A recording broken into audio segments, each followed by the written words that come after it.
Entonces, iniciamos con la artroplastía de tobillo. Como una breve reseña histórica, sabemos que en 1970, Lorin Marot, en Francia, diseñaron las primeras artroplastías de tobillo.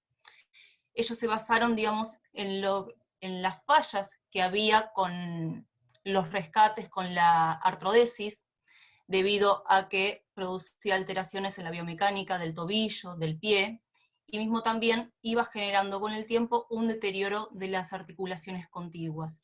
Entonces impulsó a ellos a diseñar las primeras prótesis de tobillo.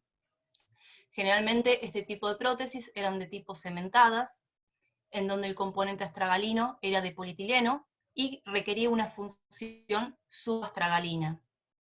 Y por el otro lado teníamos un componente tibial, que tenía un vástago largo y que era derivado de las prótesis de cadera. Generalmente este tipo de implantes eran muy constreñidos, eran poco anatómicos, terminaban agravando o provocando inestabilidad ligamentaria, requerían una importante resección ósea y terminaban dando fracasos precoces con abandono de este tipo de prótesis. En 1972 aparecieron las denominadas prótesis de segunda generación, en la cual por un lado teníamos la pieza metálica que correspondía al astrágalo, la pieza de polietileno que correspondía al pilón tibial, y la estabilidad intrínseca se lograba a través de una pieza cilíndrica o esférica. Pero que tenía este tipo de implantes que tenían una supervivencia menor al 50% a los 10 años de evolución, que terminaban también en su desuso. Generalmente porque la geometría era defectuosa, o bien porque había un exceso de tensión de los implantes. En 1980 surgió la etapa moderna, en la cual los implantes que surgieron fueron los de tercera generación, en la cual ya había un inserto móvil entre las dos piezas que correspondían a la tibia y al astrágalo. Acá ya hablamos de una fijación biológica, o sea, por un adecuado prefit, los componentes no se cementaban, eran diseños mucho más anatómicos y congruentes con la anatomía. Las prótesis entonces estaban formadas por 3 componentes, tibia, astrágalo y el inserto móvil, requieren una instrumentación mucho más precisa, y las osteotomías eran menores. Y acá ya, con estas prótesis de tercera generación, ya hablamos de una supervivencia del implante alrededor del 89% a los 10 años. En el año 2000 ha resurgido nuevamente el interés por las prótesis de tobillo. Los principales implantes que surgieron fueron el Agility en el 2006, el Wedgel en el 2004 y el Star también en el 2004. Estos nuevos modelos, algunos son con inserto fijo, otros con inserto móvil, y hay diferencias mínimas entre los modelos, ¿sí? Y en el 2016, Integra lo que lanzó fue su nueva prótesis Cadence con inserto fijo.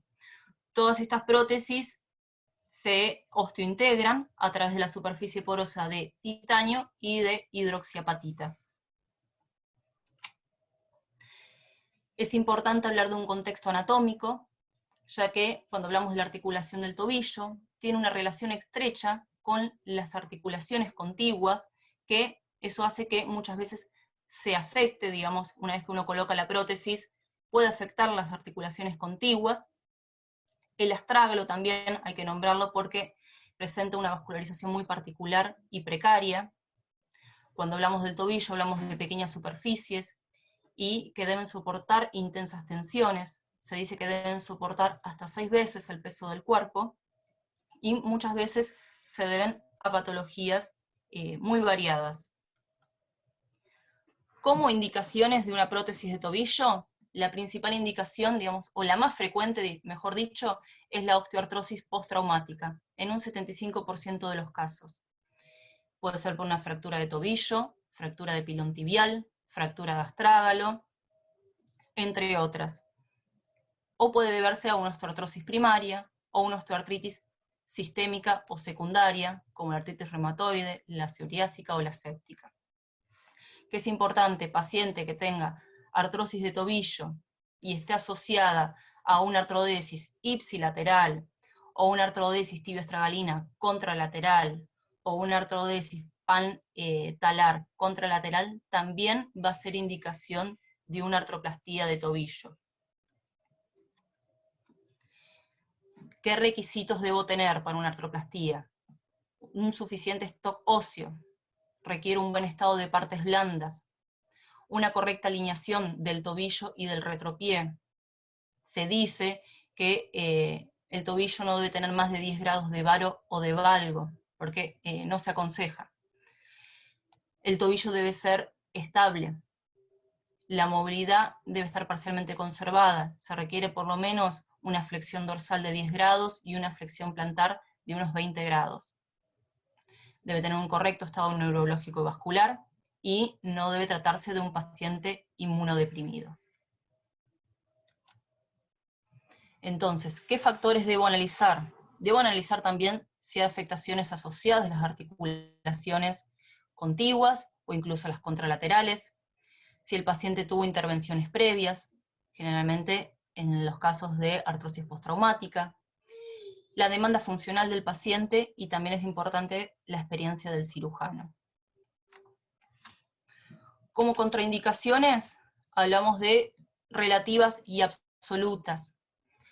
Dentro de las relativas, el trauma severo previo, la necrosis avascular del astrágalo, del 25 al 50%, aquellos pacientes con severa osteopenia osteoporosis, tratamiento con corticoides a largo plazo, diabetes insulino dependiente y los deportes que requieran de alto esfuerzo o contacto. Contraindicaciones absolutas tenemos la enfermedad neurotropática degenerativa como el Charcot, la necrosis avascular del astrágalo cuando es mayor del 50%, cuando tenemos mal alineamientos, tenemos malos ejes que no se pueden reconstruir, o sea, estamos hablando de un 20 grados de valgo o de varo, cuando hay problemas severos de los tejidos blandos, alteraciones sensoriales o motoras del pie o de la pierna, y como dije, las actividades deportivas de alto esfuerzo. Entonces, a la hora de hacer un reemplazo, yo debo plantearme estas preguntas con el paciente. ¿El paciente obtendrá un verdadero beneficio tras la colocación del implante? ¿La colocación de este implante está en función del contexto del paciente? Y mismo también si se requiere una segunda intervención, si este implante va a poder realizarse de forma sencilla. Vamos a lo que es la evaluación preoperatoria. Debemos hacer una correcta evaluación clínica, siempre se hace una exploración del paciente en carga, se buscan desalineaciones tanto en el plano frontal como sagital, analizar la morfología del pie, ver si las deformaciones son reductibles o no, y ver a qué tipo de etiología corresponde, evaluar la calidad de la piel, cómo está, si vamos a poder hacer un abordaje sobre ese tobillo, evaluar lo que es las características vasculares, la sensibilidad, y a su vez evaluar lo que es la movilidad articular, tanto de la rodilla, el tobillo, la articulación subastragalina y del medio pie. Y mismo también hacer un estudio de la marcha. Dentro de las pruebas complementarias, lo básico y esencial es una radiografía frente y perfil con carga del tobillo. Evaluar también en las radiografías las pinzas tibioperonia, ver si hay desigualdad de los maléolos, evaluar cómo es el eje del retropié a través de la proyección de Salzman, y también la goniometría de los miembros inferiores. Todo esto es lo básico para planificar una prótesis de tobillo. Se pueden hacer también radiografías con estrés, ya sea en valgo o en varo, para evaluar cómo está el componente ligamentario y si esa deformación es reductible o no. También se pueden hacer radiografías en flexión y extensión, forzadas, ya sea con carga o sin carga, para después valorar los resultados angulares. Se dice que en el estudio del paciente es esencial también tener una tomografía, o hacerlo de rutina, para evaluar lo que es la reserva ósea, las pérdidas de sustancias, si hay afectaciones subcondrales o si tiene presencia de geodas. La resonancia magnética se reserva para casos de necrosis ósea, diagnosticar cuánto es la extensión de la lesión y evaluar la calidad ligamentaria y tendinosa. En el caso de pacientes que tengan antecedentes infecciosos, lo que se recomienda es la toma de muestra bacteriológica y el tratamiento quirúrgico en 2 tiempos. Bueno, en lo que es la técnica quirúrgica, esto va a depender, bueno, de los tipos de implantes. Cada modelo tiene su particularidad y debe conocerse el tipo de colocación. A nivel tibial tenemos que realizar la osteotomía, que generalmente es plana, a 90 grados del eje tibial mecánico en el plano frontal.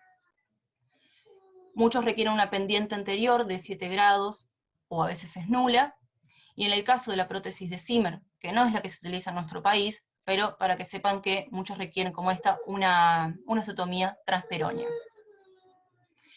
Los modos de fijación son variables a nivel tibial, dependiendo del tipo de prótesis, se puede requerir de una quilla, de 3 clavijas, el ala sagital o cilindro, puede requerir 2 cilindros anteroposteriores, o bien un escudo anterior con una superficie plana de picos, como es en la íntegra que se utiliza en este país. A nivel del astrágalo, tenemos 3 tipos de osteotomía, pueden ser plana, pero que generalmente los implantes que utilizaban esta osteotomía plana están en desuso, generalmente se utiliza para las revisiones. Otros tipos son las 2 osteotomías, anterior y posterior, como es en la prótesis tipo salto, y si no las 3 osteotomías, como es la más frecuente y es la que utilizamos, en la cual se realiza una osteotomía horizontal con un bisel anterior y un bisel posterior. Se dice que es más conservadora, conserva mejor el capital óseo, pero es mucho más dificultoso de realizar. En lo que es las caras laterales del astrágalo, muchas tienen una cara medial y lateral, otras tienen una cara lateral o directamente ausentes. El modo de fijación del componente astragalino puede ser a través de 2 clavijas, puede ser a través de un ajuste a presión con un recubrimiento lateral y medial, como es en la íntegra, o bien una única clavija masiva.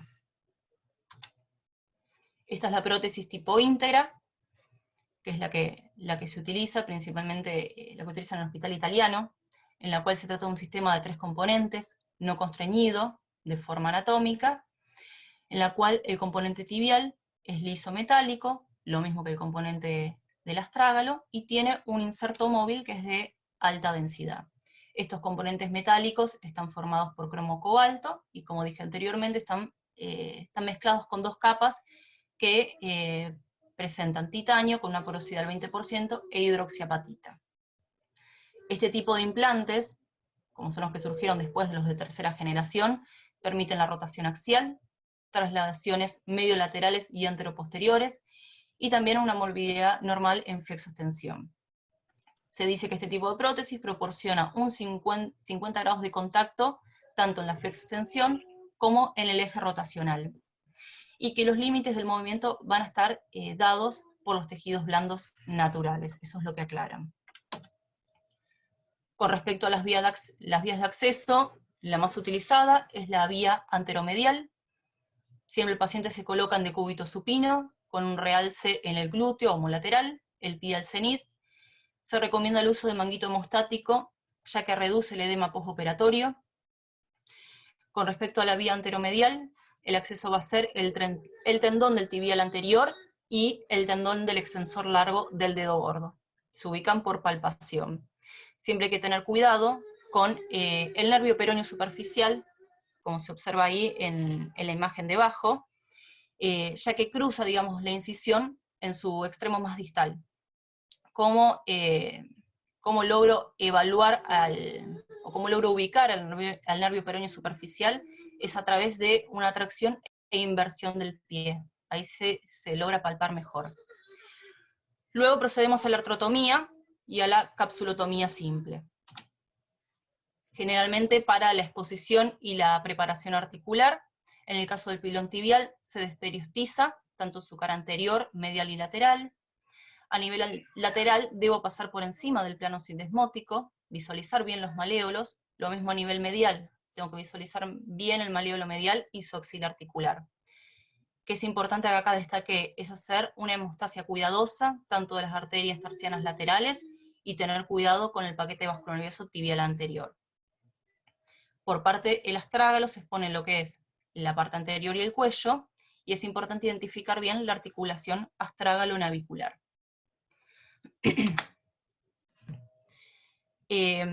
Importante para, digamos, ver bien lo que es la internía articular, es resecar primeramente todos los osteofitos. Y, de esta manera, identificar la línea articular. La puedo, digamos, delimitar con alguna clavija o un tipo de Steinmann.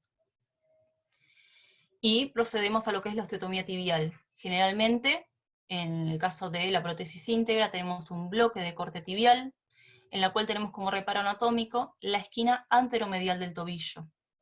Entonces, uno lo va a fijar a través de 3-4 pin, y se va a hacer el corte con sierra, en la cual se elimina aproximadamente de 2 a 3 milímetros de hueso subcondral. ¿Cómo logro que los ligamentos colaterales queden equilibrados? Decimos que la posición en el plano frontal es colocado paralelo a la superficie del astrágalo. De esa manera voy a lograr que los ligamentos colaterales queden equilibrados. Esto es importante también destacar, que una vez que yo hago el corte con la sierra, se recomienda la resección en lo que es la parte posterior del pilón, sacarlo, digamos, los fragmentos a través de, por ahí, un escoplo o alguna gubia, y se recomienda fragmentarlo. ¿Por qué? Por las lesiones que puede producir en el paquete vasculonervioso tibial posterior y el flexor propio del hallux. Procedemos luego a lo que es la osteotomía astragalina. Generalmente lo que se requiere es una distracción máxima del tobillo, colocar el pie en posición neutra, y a este bloque de corte que teníamos de la tibia le vamos a adherir el bloque de corte talar. Generalmente este se fija con 2 pins, y lo que voy a hacer entonces es el corte antero-posterior y el cráneo plantar con una guillotina. Una vez que realizo ese corte, lo que voy a colocar es un espaciador de aproximadamente unos 12 milímetros de grosor, y voy a comprobar el alineamiento del tobillo y la estabilidad.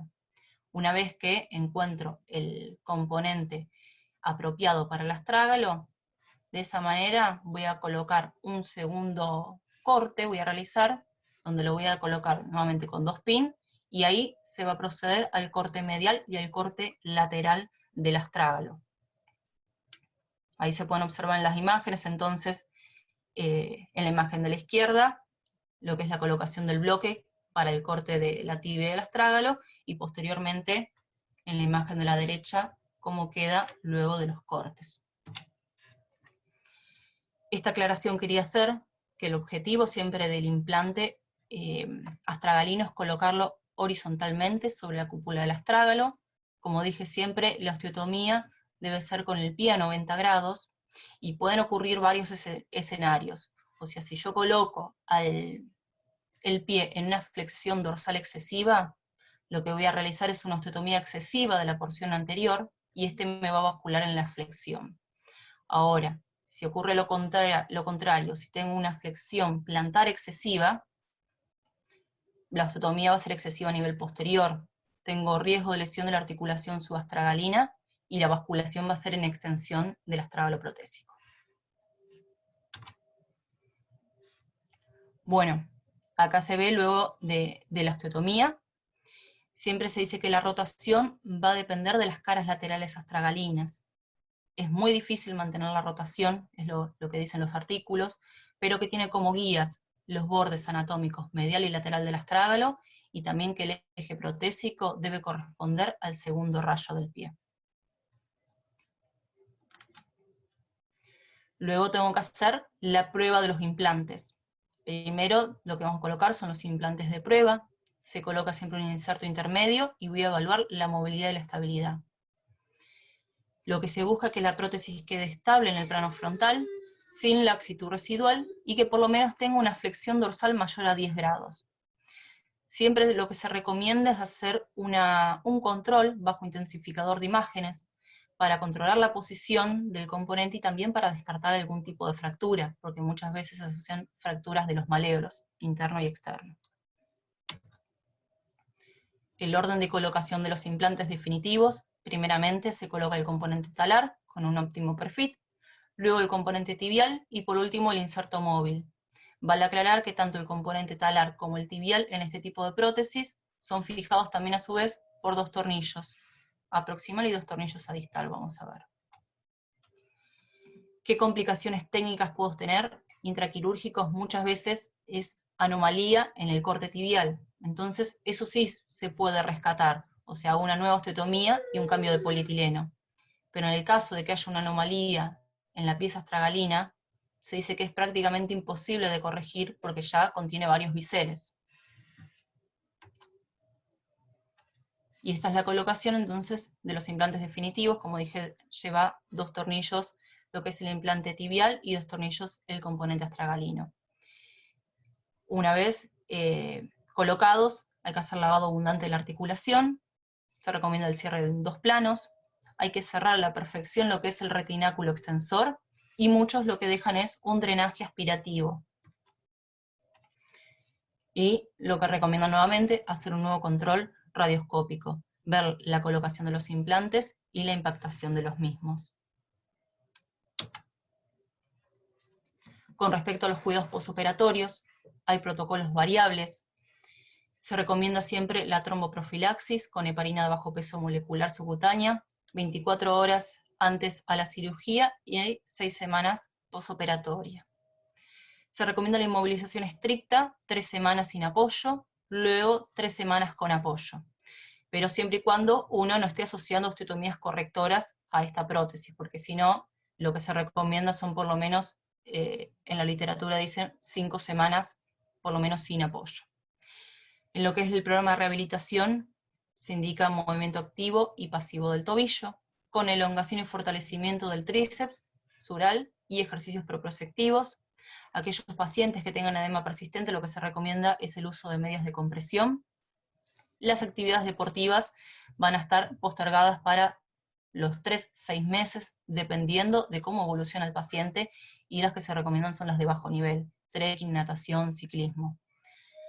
Es importante esto aclarar lo mismo antes de la cirugía, que lo que son los deportes de contacto y las actividades de fuerza excesiva van a estar prohibidas para este tipo de pacientes. Entonces, importante aclarárselo ya de entrada.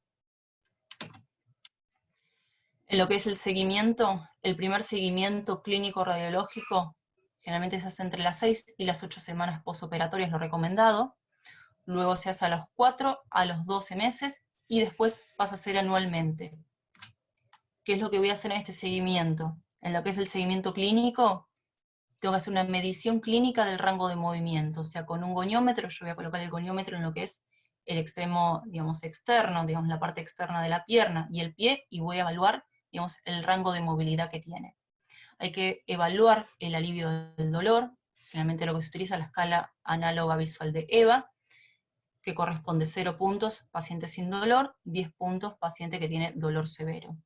Y hay que evaluar también el grado de satisfacción. Se utiliza la clasificación de Coughlin para clasificarlo en muy satisfactorio, satisfactorio, parcialmente satisfactorio o insatisfactorio. Y hay que analizar también la marcha. En lo que es el seguimiento radiológico, es importante evaluar lo que es la posición y la posible migración de los componentes. Hay un artículo que nombra los criterios de Pievich, en la cual analizan la radiografía anteroposterior y la radiografía lateral en descarga. Si vamos a la radiografía lateral, vamos a calcular un ángulo, que es el ángulo A, que se traza una línea por el eje longitudinal de la tibia sobre la cortical posterior, y otra línea paralela que es a la superficie articular de la tibia. Por el otro lado podemos trazar otro ángulo en la radiografía lateral, que es el ángulo B, en la cual tenemos una línea que une los puntos superanterior y posterior inferior del astrágalo, y otra línea que pasa por el borde inferior de los componentes astragalinos. Eso es lo que es la radiografía lateral. En la radiografía anteroposterior se calcula el ángulo D, donde tenemos una línea que discurre por la cortical externa de la tibia, y otra línea que pasa sobre la superficie articular del componente tibial. Y por el otro lado tenemos una línea también denominada línea medial malleolar, que es la distancia vertical que existe entre la superficie articular del componente tibial y la punta del maléolo. Se dice que esta sirve para valorar un posible hundimiento del componente. Lo que se dice es que cuando yo voy haciendo este seguimiento radiológico y encuentro una variación de 5 grados en cualquiera de estos ángulos, lo que va a indicar es la migración de los componentes. Y según este artículo, que se encuentra acá debajo, se dice que establecerían zonas para valorar lo que es la radiotransparencia y la osteólisis.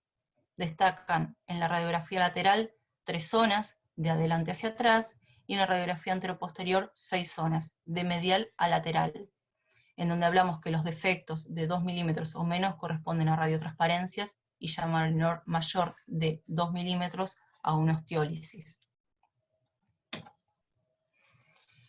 Este es un artículo científico en el cual evalúan el resultado de las prótesis de tobillo, realizado en 134 pies, en 134 tobillos, mejor dicho, en la cual son múltiples, digamos, las etiologías, ya sea por artrosis postraumática, artrosis primaria, artritis sistémica, y evalúan cómo mejora el score OFAS en el preoperatorio. Estamos hablando de valores entre 30 y 40, y pasa un score OFAS posoperatorio de 80, aproximadamente 80 puntos. Y mismo también a nivel, digamos, la puntuación clínica, también hubo mucha mejoría. En lo que son las complicaciones, hablamos de complicaciones inespecíficas y complicaciones específicas. Inespecíficas son las inherentes a todo tipo de artroplastías. La infección representa de un 3 a un 4% en este caso. Tenemos fenómenos tromboembólicos de 3,9%. Los casos de disencia y necrosis cutánea, que representan de un 4 a un 28%. Y pueden ocurrir otro tipo de complicaciones como la algodistrofia, lesiones nerviosas y lesiones arteriales.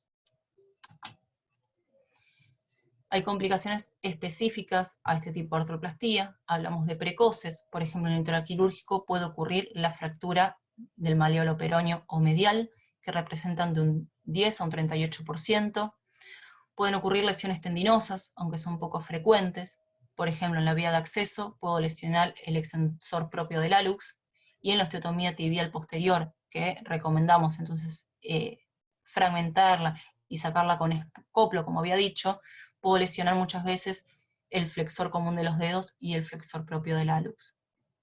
En los que son las lesiones nerviosas también, las vías de acceso, puedo lesionar el nervio peroneo superficial, y con la osteotomía tibial posterior lo que puedo lesionar es el nervio tibial posterior. Y otra complicación precoz que podemos tener es el defecto en la posición de los componentes. Como es en este caso, el defecto en la colocación astragalina. ¿Sí? Que muchas veces esto me va a terminar ya sea en una revisión o va a terminar el paciente con una artrodesis. Generalmente del 2 al 23,5% de los pacientes refieren dolor en los surcos maleolares. Esto puede deberse a una colocación inadecuada de los implantes o bien por una hiperpresión debido a un defecto en la alineación del tobillo y del retropié. En lo que son las complicaciones tardías, podemos tener un aflojamiento protésico, como dije, representa un 9,8%, y también podemos tener geodas. Las geodas se relacionan con reacciones a cuerpos extraños. Generalmente las posibles causas de estos defectos y estas osteolisis que se generan pueden ser por errores de posición o mismo también por la calidad de los recubrimientos, polietileno y la calidad de los implantes. Entonces siempre se propone injertarlas y es importante, paciente que presenta geodas ya en el preoperatorio, diagnosticarlas con la tomografía e injertarlas en el procedimiento quirúrgico. Generalmente este tipo de geodas dicen que no causan dolor en primeras instancias, pero después con la evolución generalmente terminan causando dolor, generan daño mecánico y hasta pueden producir colapso, y generalmente es del componente astragalino. Como conclusiones, las indicaciones de las prótesis de tobillo son limitadas, es fundamental la selección del paciente. La artroplastía proporciona mejoría del dolor, pero da poco incremento en lo que es la movilidad. La etiología más frecuente es la artrosis postraumática, dijimos que representa un 75%. Debe considerarse siempre como parte de un tratamiento global de la extremidad y no en forma aislada. Siempre hay que tener conocimiento preciso de la técnica quirúrgica y del implante, porque cada técnica varía según el implante que estemos utilizando, y la artrodesis debe ser la última opción de tratamiento a elegir.